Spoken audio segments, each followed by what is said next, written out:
Hi friends, সবাইকে জানাই দীপাবলির অনেক অনেক শুভেচ্ছা। হ্যাপি দীপাবলি। তো বন্ধুরা, আজকে হচ্ছে কালী পূজা, আর আজকে সন্ধ্যাবেলা পূর্বপুরুষদের বাতি দেওয়া হয়। বাতি দেওয়া হয়ে গেছে আমাদের, আর এখানে মোমবাতিও জ্বালানো হয়ে গেছে।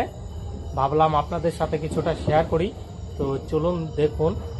দেখুন, এই যে এখানে আমাদের গ্রামে কলা গাছের মধ্যে মোমবাতি ধরানো হয়, আর এই যে মন্দিরের সামনে মোমবাতি দেওয়া হয়েছে, আর এই যে এখানে পূর্বপুরুষদের বাতি দেওয়া হয়েছে।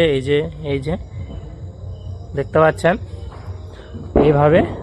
আর এই যে দেখুন, নতুন যে ঘরটা সেখানে টুনি লাগিয়েছি। তো এইভাবেই পূর্বপুরুষদের বাতি দেওয়া হয়। আর এই দিয়ার মাধ্যমে, মানে মুলকা আমরা বলি, আর একে ইংরাজিতে দিয়া বলা হয়, এই দিয়ার মাধ্যমে পূর্বপুরুষদের বাতি দেওয়া হয়। আর এখানে কলা গাছে মোমবাতি ধরানো হয়। এই হচ্ছে আমাদের গ্রামে সংস্কৃতি। তো বন্ধুরা, কেমন লাগলো অবশ্যই কমেন্ট করে জানান, আর চ্যানেলটিকে সাবস্ক্রাইব করে দিন। তো টাটা, বাই বাই।